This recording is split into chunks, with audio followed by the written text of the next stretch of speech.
Bonjour à tous, bienvenue sur ce webinaire de la cellule Europe Aerospace Valley que j'ai le plaisir d'animer avec mes collègues qui vous voyez à l'écran. Donc, on est ensemble pour 1 heure environ. Donc, je vais vous présenter les intervenants. Donc, nous avons organisé ce webinaire en partenariat avec les pôles Aztec et SAFE, qui sont comme nous des pôles aéronautique, espace, mais qui sont pour Aztec localisés à Paris et pour SAFE localisés sur la région Provence-Alpes-Côte d'Azur. Donc, vous avez ici les personnes qui ont organisé avec nous ce webinaire. Donc, Karine Ratino, du pôle Aztec, voilà, qui est donc votre correspondante pour les sujets Europe, et Adeline Glézal du pôle SAFE, qui est donc également correspondante Europe chez SAFE. Pour ma part, je suis accompagnée donc de Anne-Lise Stéphane et Diego Carballo qui sont avec moi sur la cellule Europe d'Aerospace Valley, et je remercie nos 2 témoins du jour, donc Christine Fernandez-Martin d'Agenium Space et Constantin Sipos, A+, qui seront donc nos 2 témoins, donc experts évaluateurs, qui nous feront part de leur expérience. Alors, rapidement, l'agenda. Donc, je vais commencer en vous parlant un petit peu de l'évaluation des projets européens, comment ça se passe, comment les projets sont expertisés. Anne-Lise prendra le relais pour vous expliquer comment vous enregistrer si vous souhaitez être expert. Diego nous parlera des experts d'un autre genre, mais qui sont aussi importants, qui sont des experts pour les advisory groups de la Commission européenne, puis le témoignage de nos 2 témoins du jour. Si vous avez des questions, bien sûr, n'hésitez pas à les poser dans l'espace questions. Nous consacrerons un petit temps pour répondre à vos questions. N'hésitez pas à les écrire dans l'espace questions. Alors, tout d'abord, comment ça marche en fait les projets européens? Comment sont-ils expertisés? Excusez-moi, j'ai un petit bandeau qui s'affiche que je ne veux pas. Voilà. Alors, tout d'abord, vous rappelez qu'est-ce que sont les programmes cadres, les programmes européens donc, qui financent les projets. Donc, le plus connu, c'est Horizon Europe, qui est le programme cadre de recherche, développement, innovation. C'est celui sur lequel on va baser principalement notre webinaire du jour. Mais il y en a aussi de nombreux autres, le FEDER pour tout ce qui est développement des régions, le FED pour la défense, Digital Europe pour le numérique, Erasmus+ pour l'éducation et la formation, LIFE pour l'environnement et le climat, les Interreg pour la coopération entre les territoires et l'Innovation Fund qui finance du CAPEX pour des projets qui visent à la réduction des gestes. Voilà, donc il y a un panorama important de projets, de programmes qui ont aussi leurs règles d'évaluation, mais qui sont globalement assez calquées sur Horizon Europe. Donc, Horizon Europe, donc c'est le programme cadre de la recherche et de l'innovation qui dure donc 7 ans, 2021-2027, qui est valorisé à 95,5 milliards d'euros, qui est constitué de 3 piliers. J'ai entouré en rouge en fait les programmes à l'intérieur de ces piliers qui concernent le plus, on va dire, la communauté aérospatiale, bien qu'il y ait aussi d'autres possibilités ailleurs. Donc cluster 4, numérique, industrie, espace, et cluster 5, climat, énergie, mobilité. Donc derrière mobilité, c'est les transports qu'on désigne. Donc ce programme, il fonctionne par appel à proposition compétitif. Et en fait, il y a eu une grosse nouveauté sur Horizon Europe, c'est le programme EIC qui est donc ici dans le pilier 3. Donc l'EIC, c'est un programme un peu particulier et je voulais mentionner ici parce qu'il a des règles d'évaluation un peu particulières, mais Christine, je crois, nous en dira un mot dans son témoignage. Donc l'EIC, c'est le programme qui soutient l'innovation de rupture, qui fonctionne avec des calendriers particuliers d'appel, on appelle ça des cut-off dates, des conditions de participation particulières et des modes de soumission et d'évaluation également particuliers. Brièvement, 3 outils, 3 sous-programmes à l'intérieur de l'EIC. L'EIC Pathfinder pour les projets à très bas TRL et à recherche exploratoire. L'EIC Transition pour la montée en TRL, pour la validation techno. Et l'EIC Accelerator, donc le successeur du SME Instrument d'Horizon même, qui là adresse les PME particulièrement. Alors, le principe des appels à projets. Donc, Horizon Europe, c'est donc le programme cadre. Il y a des programmes qui lancent des appels à projets compétitifs. En général, et surtout dans le pilier 2 d'Horizon Europe, dans les programmes donc, thématiques, on a un appel à projet par an. Et cet appel à projet, il vise les projets collaboratifs européens. C'est-à-dire qu'il faut être en consortium européen. La règle, le minimum, c'est 3 entités différentes de 3 pays membres de l'Union ou pays associés, puisqu'il y a des pays qui ne sont pas des pays européens, mais qui participent aussi au programme cadre. Ça, c'est une règle minimale. En réalité, les projets sont beaucoup plus gros et impliquent beaucoup plus de partenaires que les 3 requis. Et dans ces appels à projets, on a différents types d'actions. L'Europe parle d'actions. C'est en gros, une action, c'est un type de projet. Donc, les plus courantes, c'est les Research and Innovation Action. Les Innovation Action, donc là, on a enlevé le terme Research, donc on est sur des projets où le TRL est un peu plus haut, et des projets type Coordination and Support Action. Donc, je vous ai mis des liens sur cette présentation. Vous trouverez dans la fiche pratique du point de contact national juridique et financier une fiche vraiment qui détaille tous les types d'actions. Donc, il y en a d'autres, vous verrez, sur cette fiche. Alors, ces candidatures, ces appels à projets, ils sont très formalisés. C'est-à-dire qu'on doit soumettre d'une façon qui est extrêmement cadrée par la Commission européenne. Donc, il y a pour la candidature de ces appels à projets, en général, une partie A qui est en fait une partie administrative où on remplit des formulaires en ligne sur le Funding and Tender Portal qui est vraiment la source, le portail où on va trouver toutes les infos sur ces appels à projets, mais aussi où on va déposer ces candidatures. Donc ça, c'est la partie administrative. La partie B, c'est le narratif de la proposition. Et je vous ai mentionné ça parce que c'est important, parce que dans la partie B, il y a 3 sections qui ensuite correspondent à un critère d'évaluation. Il peut y avoir aussi des annexes selon les appels à projets. Et cette partie B, donc le narratif, il est très formalisé aussi. Il peut changer selon le type d'action, mais ce qui est sûr, c'est qu'il est très encadré. Il y a une table des matières imposées, un nombre de pages limité et même une police de caractère qui est recommandée. En général, on est donc sur les RIAIA, on est sur du 45 pages de texte et sur les CSA, un peu moins de 30 pages. Alors, comment ça se passe une fois que vous avez soumis, puisque c'est l'objet de ce webinaire, c'est comment ce qui se passe après. Donc, vous avez la phase de soumission avec une date limite à respecter. Ensuite, vous avez l'admissibilité de vos propositions qui est examinée par la Commission européenne, ainsi que l'éligibilité. Et ensuite, on démarre le process d'évaluation. À savoir que si votre proposition est déclarée inadmissible ou inéligible, alors là, vous recevrez ce que l'Europe appelle une rejection letter, ce qui n'est bien sûr pas souhaitable. Les critères d'admissibilité, donc, qui sont regardés par le personnel de l'Union, de la Commission européenne. Donc, ils vont regarder si votre proposition, elle a bien été soumise en temps et en heure avant la date limite. Ça, c'est le premier point. Ensuite, si elle a été soumise sous le bon format, selon les modèles imposés, et respecte donc la structure, la présentation, dont la limitation de page. Très important, la limitation de page, il ne faut pas aller au-delà. Voir si votre proposition est complète, s'il y a des annexes obligatoires, il faut qu'elle figure dans la proposition, si elle est lisible, accessible et imprimable, et si elle inclut bien le projet, le plan d'exploitation et diffusion des résultats avec les actions de communication. C'est obligatoire en général. Parfois, ça ne l'est pas, mais c'est rarement, c'est toujours quasiment obligatoire. Les critères d'éligibilité, ça c'est une autre étape, c'est toujours vérifié par le personnel de l'Union.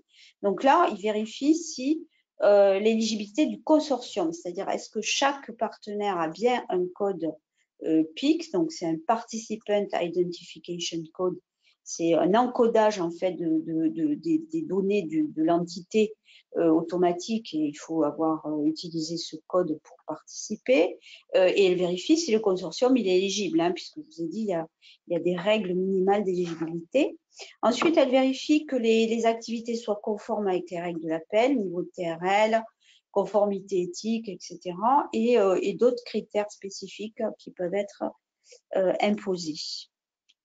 Puis, elle démarre ensuite le processus d'évaluation, où là, donc, vous avez les différentes étapes de ce processus. Donc, les propositions, donc, une fois l'admissibilité et l'éligibilité vérifiées, eh bien, elles sont distribuées aux experts.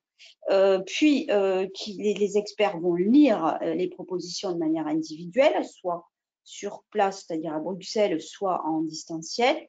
Ensuite, il y aura une réunion de consensus pour affronter les différentes analyses individuelles des experts, qui auront donc entre-temps remis leur rapport d'évaluation individuelle. Après le consensus, donc, il y a un accord qui est trouvé sur la note finale. Et là, c'est un expert qui rédige aussi le rapport de consensus. Puis, il y a ensuite un panel review, ou comité de révision en français. Donc là, on regarde toutes les propositions à l'échelle d'un groupe de propositions. Et au bout du bout, c'est le rapport d'évaluation, le Evaluation Summary Report, qui est envoyé aux candidats. Alors, les experts évaluateurs, qui sont-ils, hein? Donc, ce sont des experts indépendants, c'est-à-dire qu'ils agissent en fonction, en intuitu personnel, donc à leur titre individuel. Et pour cela, leur candidature est acceptée par l'Europe, ils signent un contrat avec la Commission européenne pour cette expertise, hein. Ils n'agissent pas au nom de leur société, par exemple, ils agissent à titre personnel. Ce sont des personnes qui ont un haut niveau d'expertise, hein, forcément, et de l'expérience professionnelle dans les domaines de l'action de la politique de l'Union. Donc, c'est-à-dire qu'on a des experts sur tous les domaines, quasiment, donc qui sont enregistrés sur la base de données des experts. Donc ça va vous être présenté en détail par Annelise, comment on s'enregistre sur la base de données des experts de la Commission. Je rajoute que c'est un process qui est ouvert sur toute la durée du programme cadre. Voilà, donc vous avez jusqu'à 2027 en fait pour vous inscrire si le rôle vous intéresse. En général, ça fonctionne de programme cadre en programme cadre. Donc, ces experts, ils sont mobilisés par la Commission à partir de cette base de données, puis aussi en fonction de plusieurs critères. Voilà, donc il y a l'expertise et l'expérience professionnelle, bien sûr, en premier lieu, mais aussi les compétences linguistiques, l'équilibre géographique, c'est-à-dire qu'on ne va pas, voilà, la Commission fait attention de mobiliser des experts qui viennent de différents pays, de différents secteurs, l'équilibre entre les genres, voilà, hommes-femmes. Elle renouvelle régulièrement ses experts et elle vérifie surtout des points très importants qui concernent l'absence de conflit d'intérêts. Voilà, ça c'est un point qui est scruté très attentivement par la Commission, voilà, de vérifier qu'il n'y a pas de conflit d'intérêts à mobiliser un expert sur une proposition. Le rôle, il est payé, hein, on est défrayé à hauteur de 450 € par jour de travail et si l'expertise doit avoir lieu à Bruxelles, à ce moment-là, la Commission vous paie également les frais de mission, donc de voyage et de logement. La formation des experts, oui, la commission, elle briefe ses experts avant qu'ils ne démarrent une évaluation et elle a pour ça mis en ligne d'ailleurs un guide, vous trouverez le lien ici, et également elle publie la liste des experts qu'elle a mobilisés. Donc, elle publie ça annuellement. Actuellement, on a la liste des experts mobilisés sur 2021-2022 et on aura, je pense, sous peu, la liste des experts 2023. Donc, il y a un temps, bien sûr, de latence pour la mise en ligne de ces listes d'experts, mais c'est tout à fait public et transparent par l'Europe, sauf ce que vous ne voyez pas, c'est qui a expertisé quoi, évidemment. Mais vous voyez quels ont été les experts mobilisés et quels sont leurs champs de compétences.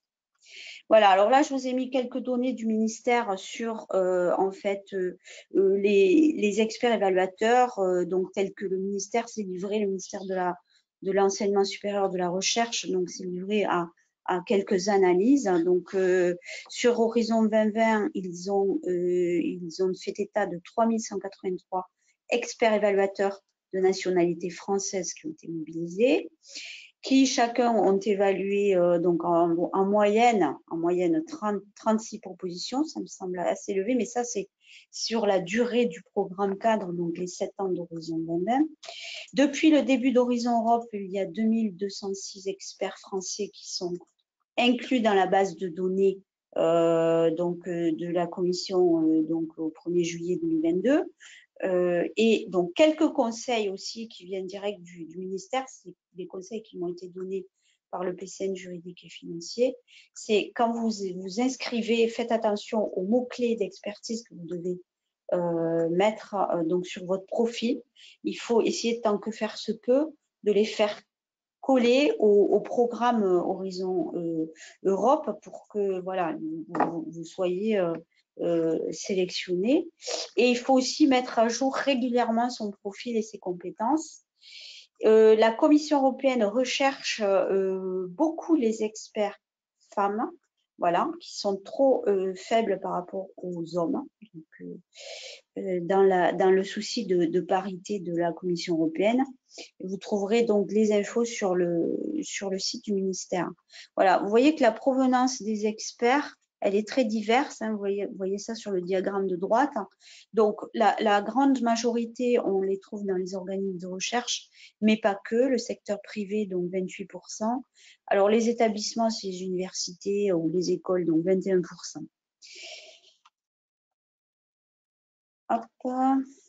L'expertise. Comment ça se passe au niveau de l'expertise donc individuelle, hein, je vous l'ai dit. Donc, le démarrage de l'évaluation, c'est l'expertise individuelle des experts. Donc, ils vont lire les projets, les expertiser.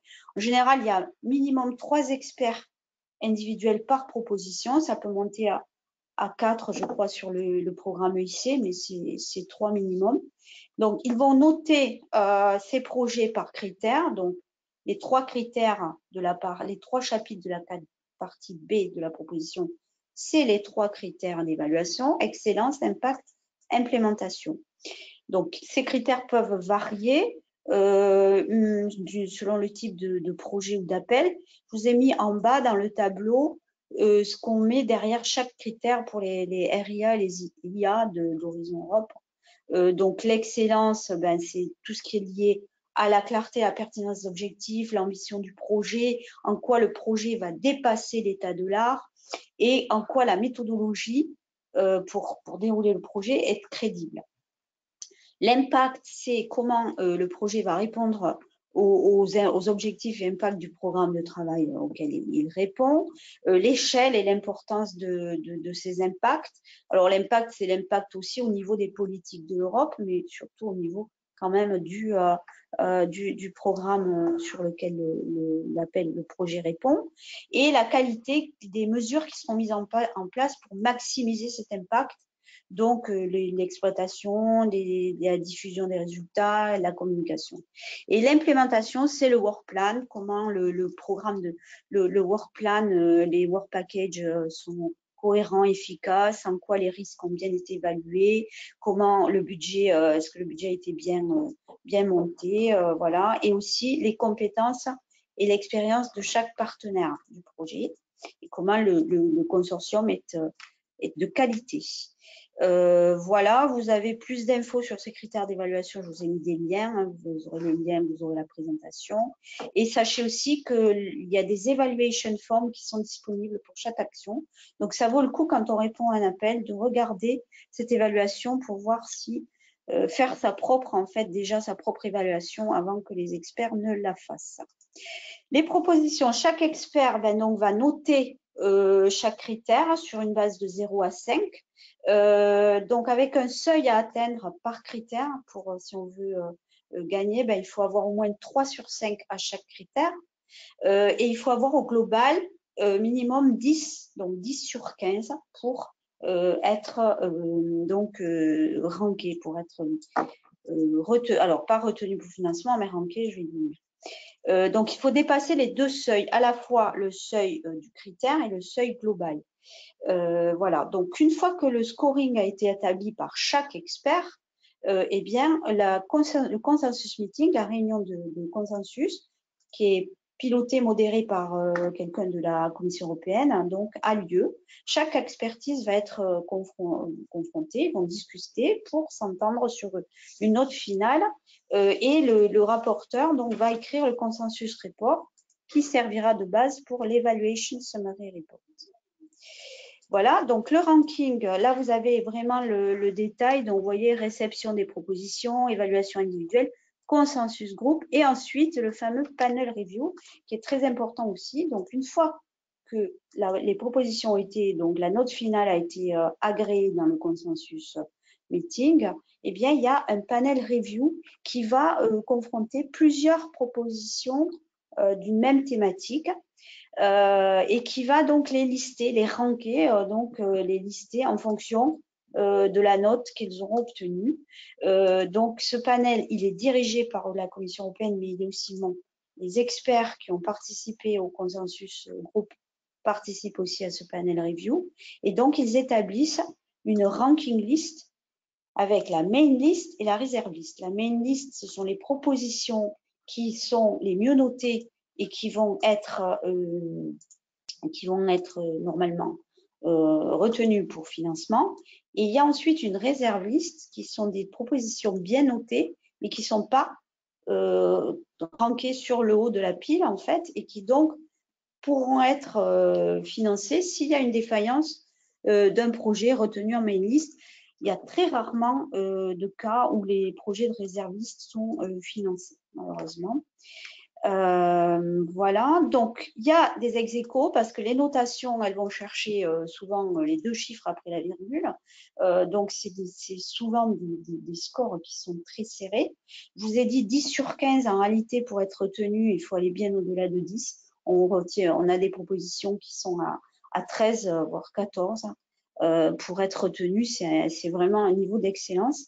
Donc, il y a tout un tas de critères qui sont examinés pour départager des ex-aequo. Donc, je ne vais pas les lister ici parce que je suis, je crois, un peu en retard sur mon timing, mais j'y arrive presque au bout de ma présentation. Vous voyez qu'on va chercher à essayer d'avoir des propositions qui vont répondre à plusieurs aspects de l'appel. Parfois, il y a un appel qui couvre plusieurs aspects. Donc là, on a la commission essaie d'avoir donc une pondération. On va chercher après par critères excellence, impact, on va chercher les notations les meilleures au niveau des critères. La commission vérifie aussi le gender balance, c'est-à-dire les personnes impliquées dans les propositions, est-ce qu'il y a une parité qui est observée.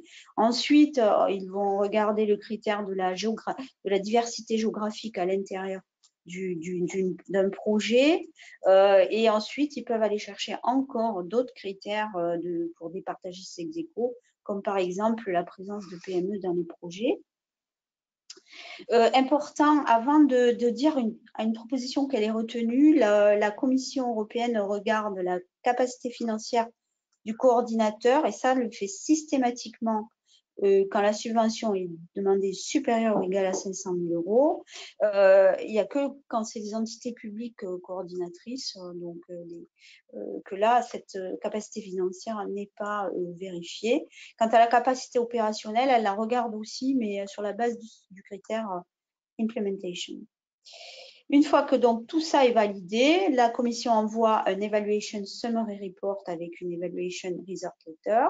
Elle communique donc cette ESR, il détaille vraiment la note et il commente de manière qualitative chaque critère d'évaluation.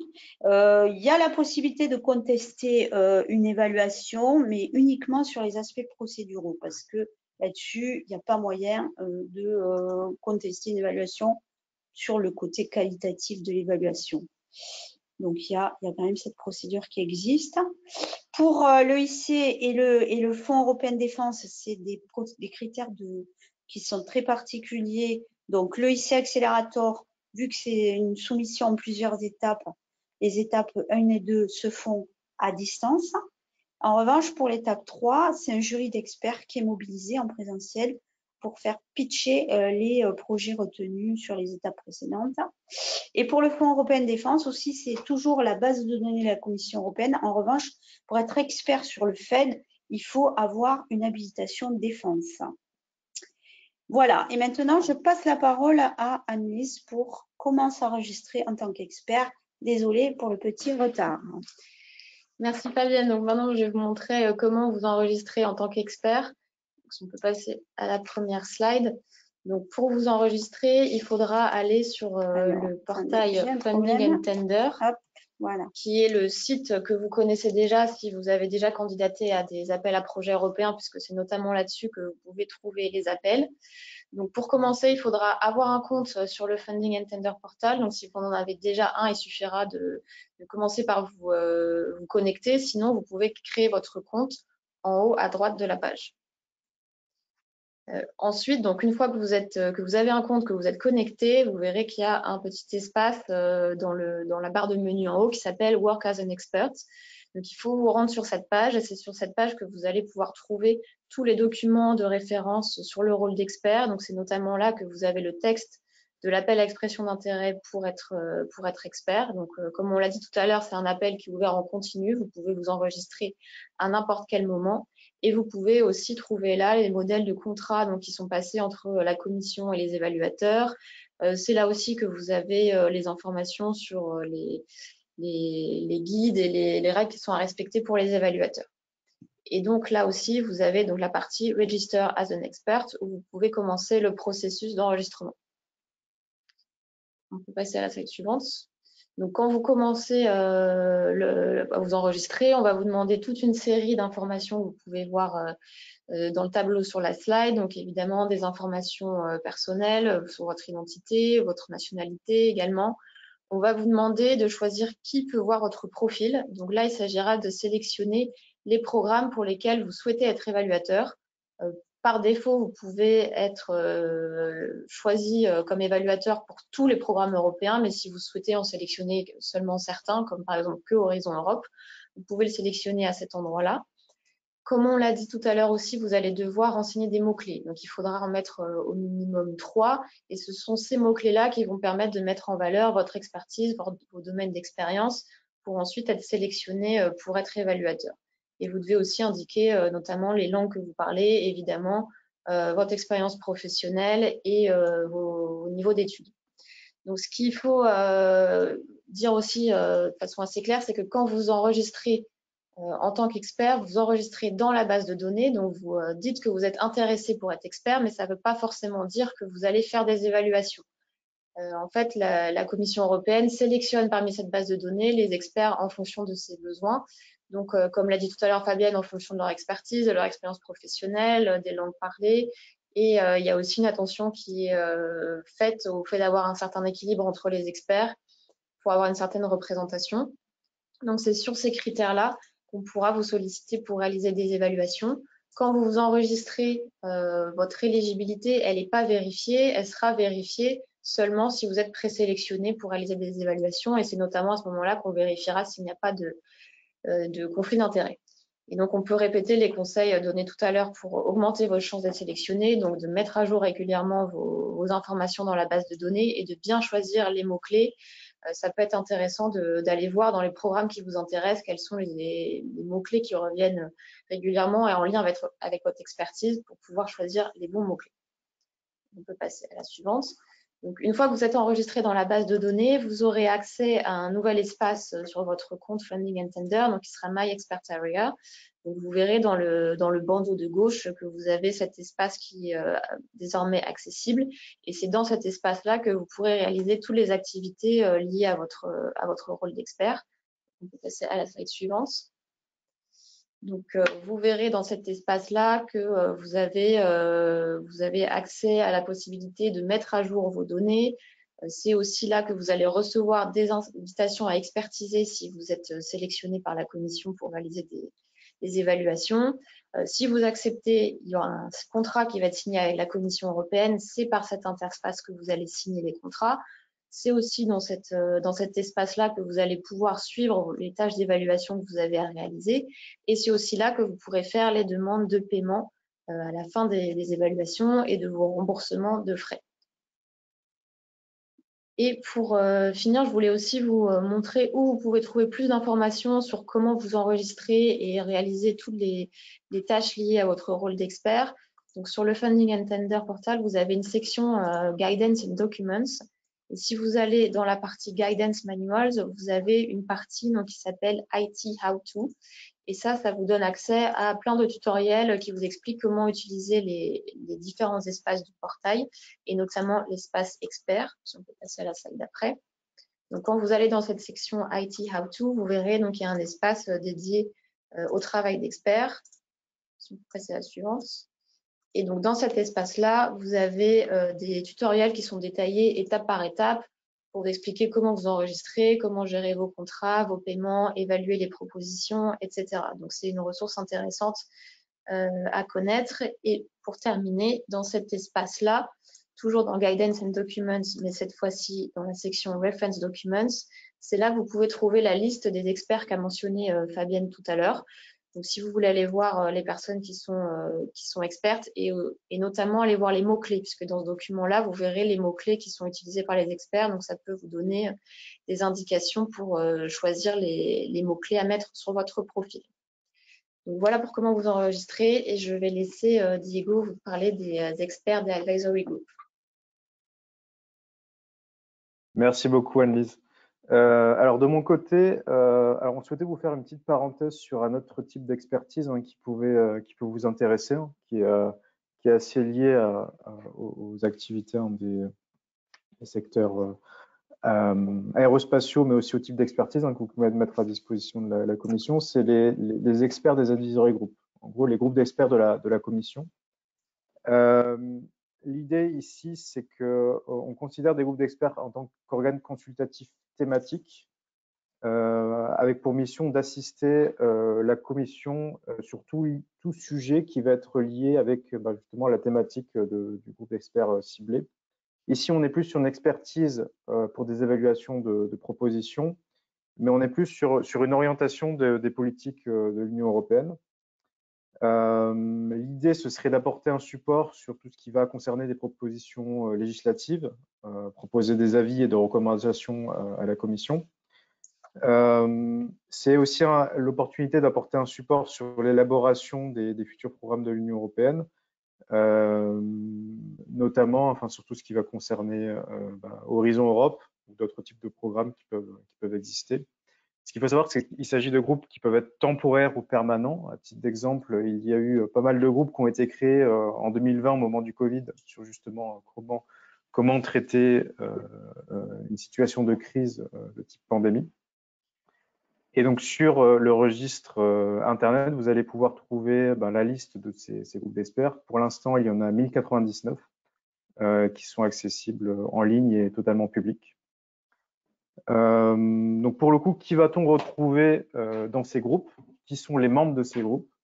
5 types de membres. Le premier type A, des membres qui sont nommés à type individuel.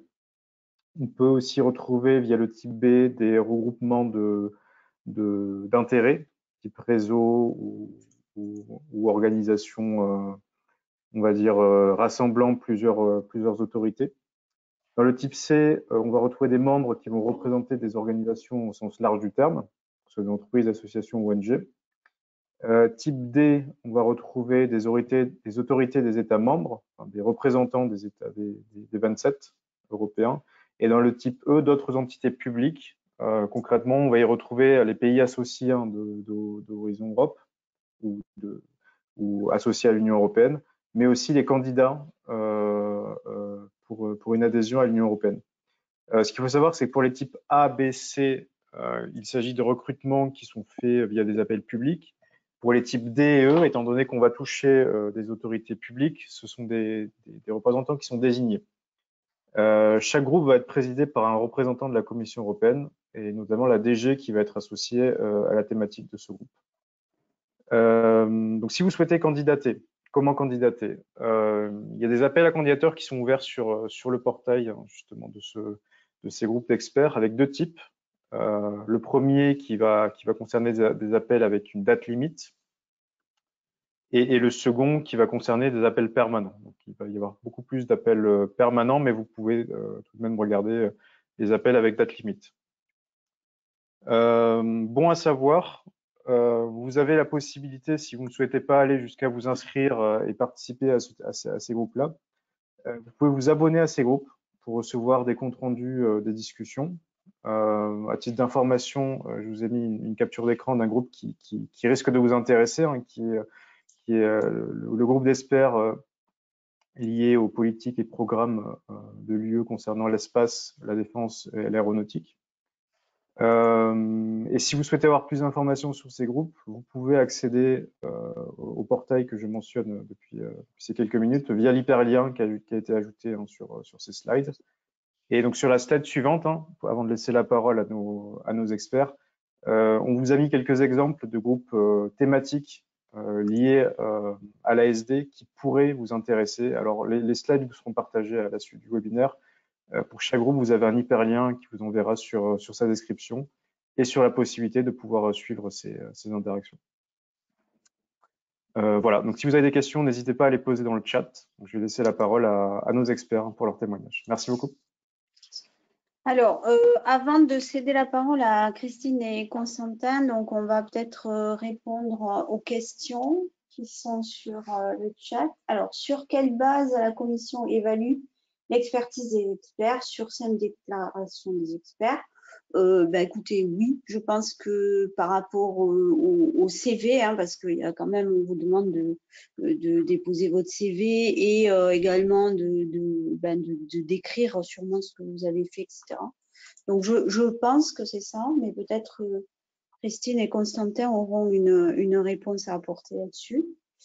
Question d'après, c'est pouvons-nous être experts évaluateurs alors même que l'entreprise dans laquelle nous travaillons dépose des projets sur des guichets comme Horizon Europe, il n'y a pas conflit d'intérêt. Alors effectivement, vous pouvez être expert. Il y a certaines personnes qui ne peuvent pas être experts. Par exemple, les points de contact nationaux. Moi, par exemple, je suis PCN Espace et donc je n'ai pas le droit en tant que PCN d'être expert évaluateur. En revanche, oui, vous êtes dans une entité, vous pouvez expertiser. Bien entendu, vous ne serez pas mobilisé pour expertiser votre propre projet, hein, ça va de soi. Vous ne serez pas non plus retenu si vous avez travaillé dans une société avant et que cette société dépose. Voilà, donc il y a, je pense, des algorithmes extrêmement puissants côté base de données Commission européenne qui vont checker un petit peu sur les profils, les CV, afin d'éviter ces conflits d'intérêts. Voilà. Mais sinon, rien ne vous empêche d'aller expertiser d'autres projets. Et j'espère que voilà, nos témoins le confirmeront, mais il y a vraiment un intérêt à faire ce boulot pour avoir du retour d'expérience aussi, pour sa propre expérience ou l'expérience Europe de sa société. Hein. Voilà. Ensuite, une autre question qui est, alors le support, les liens, oui, bien sûr, vous les aurez. Vous aurez aussi accès à l'enregistrement de ce webinaire. Besoin d'être recommandé, je ne crois pas, je ne pense pas, mais là encore, j'en appellerai peut-être à Constantin et Christine pour cette réponse. Possibilité d'être expert lorsqu'on est retraité, oui. Je pense que oui. Vous avez voilà, de l'expertise et de l'expérience professionnelle à valoriser. Est-ce qu'un fonctionnaire territorial en poste de direction pourrait être expert? Là encore, je ne vois pas d'objection à ça. Mais je pense qu'il y a quand même sur ces questions très précises, certainement la possibilité de les poser sur le site de la Commission européenne. En tout cas, on pourra aussi revenir vers vous pour ce genre de questions et voir si on sait vous y répondre plus précisément. Alors, est-il possible d'être proactif pour être contacté? Alors voilà, ça, j'ai eu beaucoup de remarques quand j'ai préparé ce webinaire de gens qui m'ont dit, mais moi, je me suis inscrite, j'ai jamais été appelée. Alors, effectivement, il y a quand même cette possibilité de ne pas être appelé parce que, vous avez vu, il y a une base de données qui est quand même importante. Donc, je pense que le choix des mots-clés est important là-dessus. Essayer de peut-être que en fait, quand on n'est pas sélectionné assez vite, peut-être que ça pêche dans les mots-clés. Donc, il faut essayer peut-être de revoir ça et à la lumière de ce que Annelise vous a présenté aussi, d'aller voir un petit peu dans les listes d'experts quels ont été les mots-clés qui ont été mentionnés par les experts retenus. Voilà, donc oui, dans tous les cas, il faut quand même attendre d'être appelé par la commission. Je pense qu'il faut voilà, essayer de travailler son profil pour que cet appel arrive plus rapidement. Mais justement, on va passer la parole à nos deux experts qui ont donc été déjà sur le pont. Donc Christine Fernandez. Donc Christine, tu peux mettre ta caméra, voilà. Et moi, il faut que je mette la mienne aussi, quand même. Voilà. Donc merci Christine. Alors rapidement, peut-être te présenter ton poste et ta société rapidement. Bonjour à tous, merci Fabienne. Donc je suis Christine Fernandez-Martin, je suis directrice générale d'Agenium Space. On est une PME et on travaille dans le domaine de l'intelligence artificielle et en particulier dans l'intelligence artificielle embarquée sur les satellites. Voilà. Parfait, merci. Donc merci Christine. Donc tu es experte évaluatrice. Depuis quand? Alors, j'ai postulé en 2017 en fait parce que j'avais assisté plusieurs fois à des webinaires comme ça et où effectivement il y avait des appels à candidature et je me suis dit bah, après tout pourquoi pas. Donc moi ce qu'il faut savoir c'est que j'ai une formation technique mais ça fait bien longtemps que j'ai basculé côté management, pilotage d'équipe, d'abord pilotage de projet, pilotage d'équipe et maintenant pilotage d'une PME. Donc, je me sentais pas forcément légitime puisque souvent, quand on entend le terme d'expert, on se dit expert technique, voilà. Mais effectivement, dans ces webinaires, on nous disait bien que quand on avait un petit peu d'expérience, on avait quand même une expertise à faire valoir. Donc, je me suis dit, je tente, on verra bien. Hein. Voilà, donc j'ai rempli le questionnaire. Alors là, on était dans du H2020, hein. C'était pas Horizon Europe, mais enfin, je pense qu'il y a quand même beaucoup de oui, c'est similaire. Oui, oui, tout à fait. Voilà, donc j'ai rempli soigneusement le questionnaire. Effectivement, ça part dans un long tunnel. Il n'y a pas d'échange, il n'y a pas de questions, etc. Et un jour, j'ai reçu un message disant que j'avais été sélectionnée. Et donc, la première sélection que j'ai eue, c'était à l'époque, ça s'appelait SME Instruments, donc qui effectivement maintenant est devenu EIC Accelerator, je crois. Voilà. C'est ça. Voilà, donc j'ai signé un premier contrat avec la commission pour ce périmètre-là.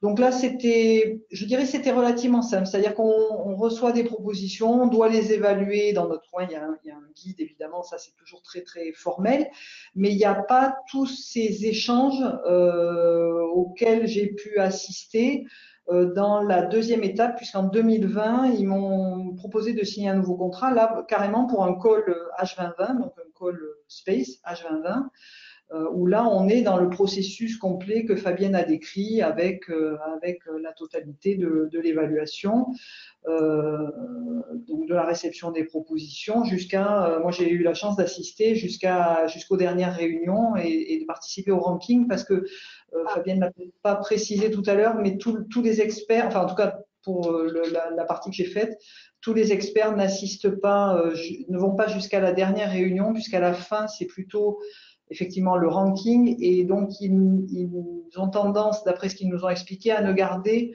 plutôt que les experts qui sont plutôt côté management, pilotage, que les experts purement techniques, dont ils considèrent qu'ils ont déjà fait leur travail dans l'évaluation technique des projets. Très bien, oui, c'est un enseignement, ça, voilà. Il n'y a que quand on le fait qu'on peut voilà, témoigner sur ce genre de choses.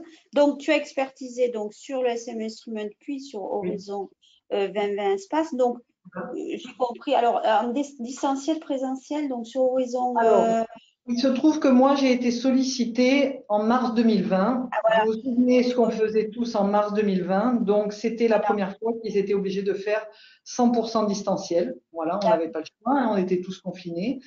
Voilà, donc, alors je me suis fait un petit pense-bête pour me rappeler des dates parce que alors ça a vraiment été un exercice très, très intéressant, mais très, très preneur de temps. Hein. Donc, j'ai reçu 4 propositions le 30 mars. Voilà, 4 propositions, chacune de 70 pages. Ah oui. Déjà, vous faites waouh. Vous avez, alors c'est vraiment, et c'est super bien organisé, c'est très formel, mais c'est très encadré. On vous demande de faire un premier rapport sur une des 4 propositions que je devais remettre le 2 avril, hein, donc réception des offres le 30 mars. 2 avril, je devais déjà remettre un premier rapport parce que ce premier rapport passe dans les mains d'un qualiticien, je dirais, de l'expertise, qui en fait regarde tout le wording que vous avez fait, les notes que vous avez mises, et vous fait un retour là-dessus, sur la façon que vous avez d'exprimer l'analyse des critères, et c'est très très long, hein. Enfin, il y a énormément de sous-critères. Chaque sous-critère amène une note et on est à un chiffre de mémoire, à un chiffre après la virgule, hein. Donc à chaque fois il faut justifier. Donc vous avez ce premier feedback qui revient quelques jours après, et le 17 avril je devais remettre les 4 rapports complets. Donc le premier revu, rewordé en fonction des retours, et les 3 autres faits dans la même philosophie.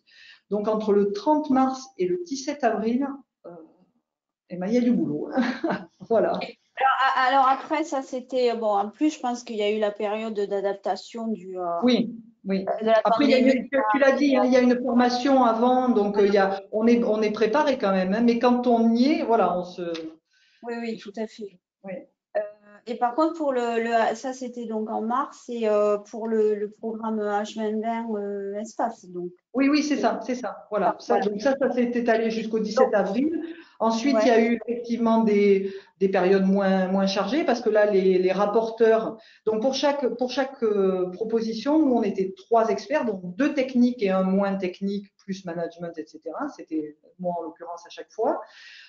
Et donc après, il y a un rapporteur qui fait la synthèse, donc qui attrape les 3 rapports des 3 experts sur cette proposition, et qui fait la synthèse et qui nous la soumet. Donc, en plus des réunions de consensus, il y a des échanges en ligne, hein, enfin, sur la plateforme. Il y a beaucoup d'échanges. Donc, il faut être connecté tous les jours, quoi, hein, même s'il y a. Voilà. Donc, moi, je me suis dit que le rôle de rapporteur, ça, j'aurais pas aimé le faire, hein, parce que c'est un bel exercice de synthèse. Mais ce rapporteur, juste pour préciser, il est de la commission. Il me semble, oui. Il me semble. Et donc, selon toi, Christine, donc on voit que, oui, là, tu as eu travaillé d'arrache-pied sur cette période, voilà, qui était quand même aussi un peu particulière. Mais si tu devais nous dire ce que tu retiens de ce rôle d'expert, qu'est-ce que tu en retires pour toi et aussi pour ta société, voilà, quel retour d'expérience? Alors, j'ai trouvé extrêmement intéressant de voir de l'intérieur comment ça se passait. Alors, déjà, de voir le travail qui est demandé aux experts. Donc, du coup, c'est ce que tu disais tout à l'heure, il faut se placer de l'autre côté, puisque moi, mon objectif, c'était de comprendre de l'intérieur comment les offres étaient évaluées pour pouvoir en faire des gagnantes par la suite.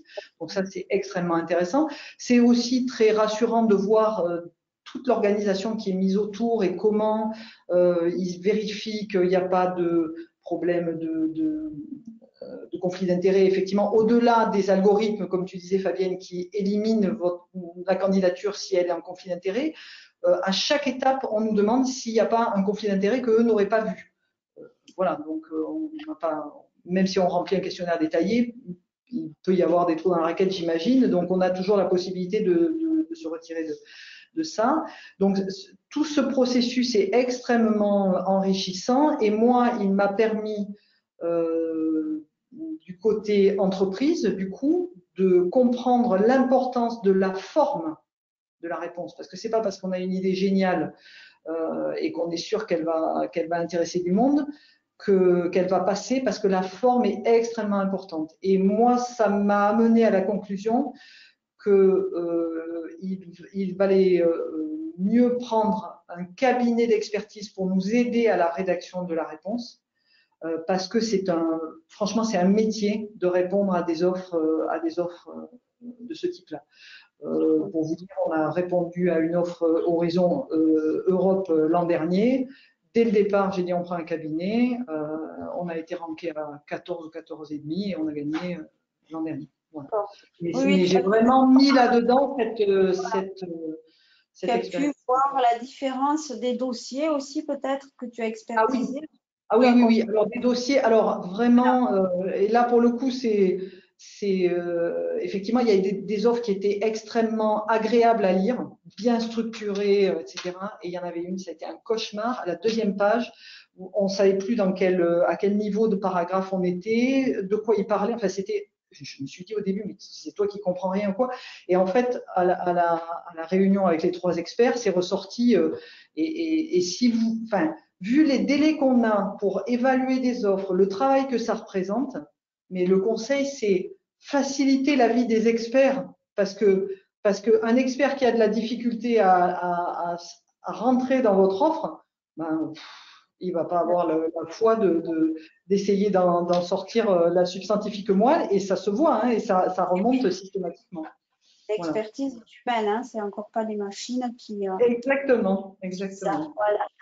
Bien, merci, merci Christine. Ben, je vais peut-être. Alors, juste avant de passer la parole à Constantin, puisqu'il nous reste voilà, une dizaine de minutes, est-ce que tu sais nous dire si voilà, il y avait une question dans le chat qui était est-ce que sur quelle base la commission évalue l'expertise des experts? En fait, avant de les retenir comme experts, voilà, est-ce que toi tu as été questionné par exemple, ou est-ce que sur ton round, non. sur non, hein, Non, j'ai rempli le plus soigneusement possible le questionnaire, et c'est tout. Oui, il n'y a eu aucun échange, et un jour, j'ai eu la bonne surprise d'être sélectionnée. Alors depuis, ce qu'il faut savoir, c'est qu'une fois qu'on est dans la base, on y reste, c'est-à-dire que régulièrement, ils nous demandent est-ce que vous êtes intéressé pour continuer, oui, non. Régulièrement, ils nous demandent nos disponibilités. Voilà, donc moi, il y a eu des moments où j'avais pas de disponibilité. Là, l'an dernier, j'avais dit oui, je suis disponible, et puis au final, ils m'ont écrit en me disant c'est bon, on n'a pas besoin de vous pour l'instant. Voilà, donc on est dans cette base. D'accord, ok. Voilà. Merci, merci Christine. Je passe la parole à Constantin maintenant. Voilà. Bonjour, merci Constantin Sipos. Alors peut-être te présenter rapidement qui tu es, dans quoi tu travailles. Bonjour à tout le monde, merci Fabienne de m'avoir invité. Je suis Constantin Sipos, je suis Business Development pour la société A+ Rescol. Donc Rescol est plus connu en France, et moi j'étais au début, quand j'ai commencé avec ces activités, j'étais ingénieur R&D.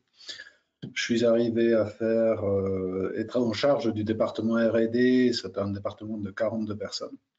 Et en 2002, j'ai commencé, ouais, ça date, des expertises au niveau européen. Et principalement sur les programmes, plutôt des programmes scientifiques, donc les postdoctoral fellowships, les ITN, les IAPP qui sont devenus RICE. Et j'évalue aussi des choses type CoFund, et Ocean et d'autres programmes, mais de façon plus ponctuelle. D'accord, oui, c'est des programmes alors, sur lesquels on ne s'est pas trop appesanti aujourd'hui, mais c'est ces programmes surtout du pilier 1, donc du programme cadre, on va dire, hein, tout ce qui est un petit peu recherche scientifique, recherche fondamentale. Donc, tu as expertisé donc depuis très longtemps donc plutôt ces projets-là. Est-ce que tes expertises, tu les as réalisées comment, à distance, en présentiel à Bruxelles, principalement? Ça a beaucoup évolué, hein.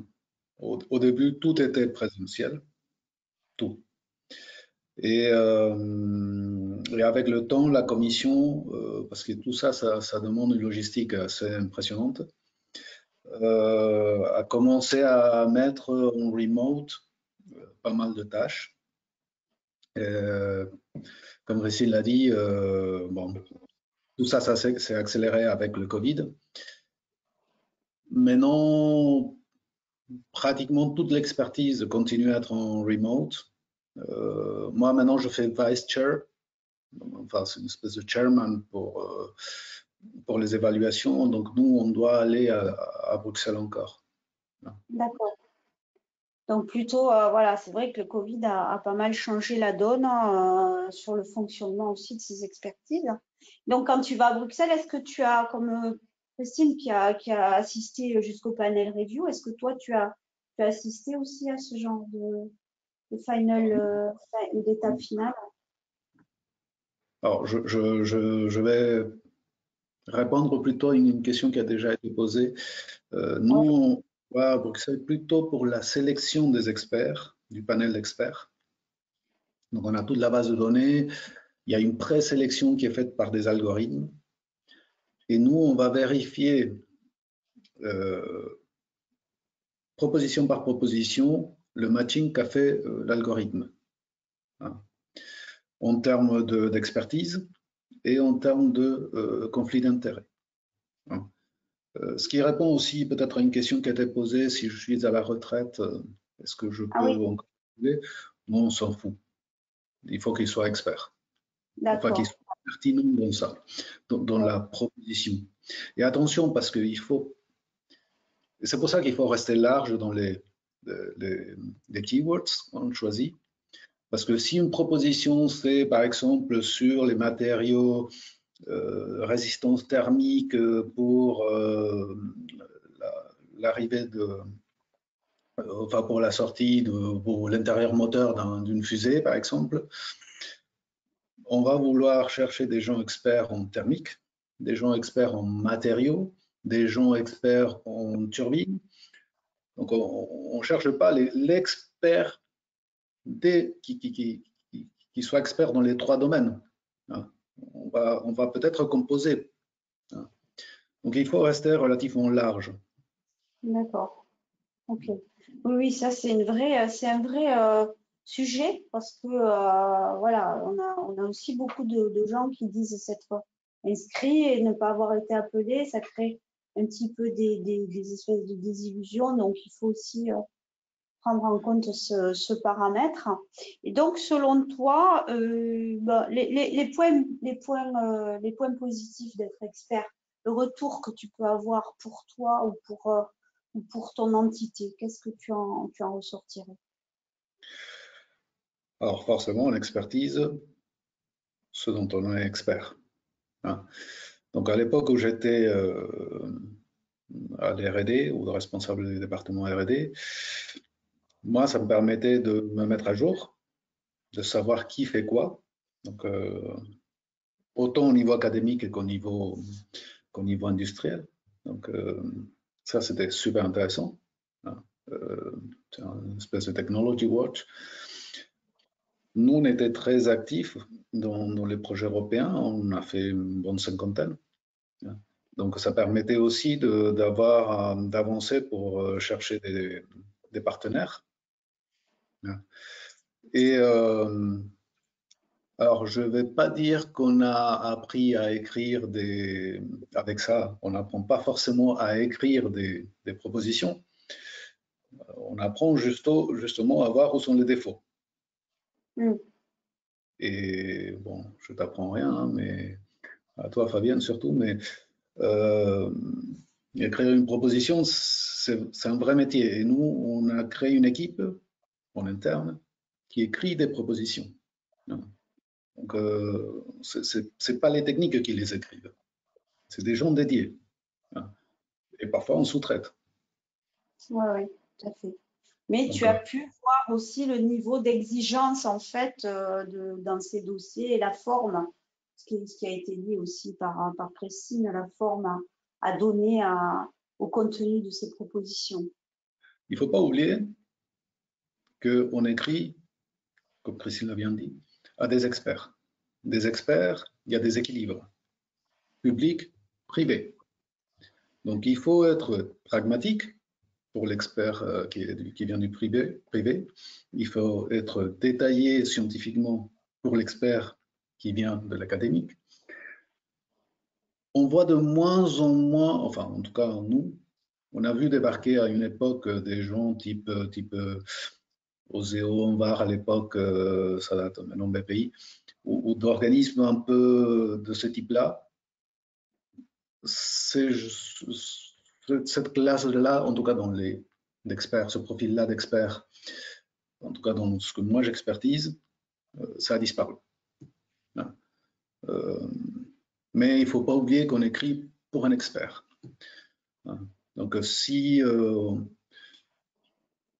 vous demande d'écrire la méthodologie scientifique, faites un article, enfin un paragraphe, méthodologie scientifique, et vous répondez, enfin, que l'expert ne cherche pas. Il trouve ce petit facilement. Très bien. Bien, eh bien, écoutez, je crois que merci beaucoup, Constantin. C'est cet éclairage très intéressant toujours d'avoir les éclairages de terrain. Je crois qu'on arrive au bout de l'heure.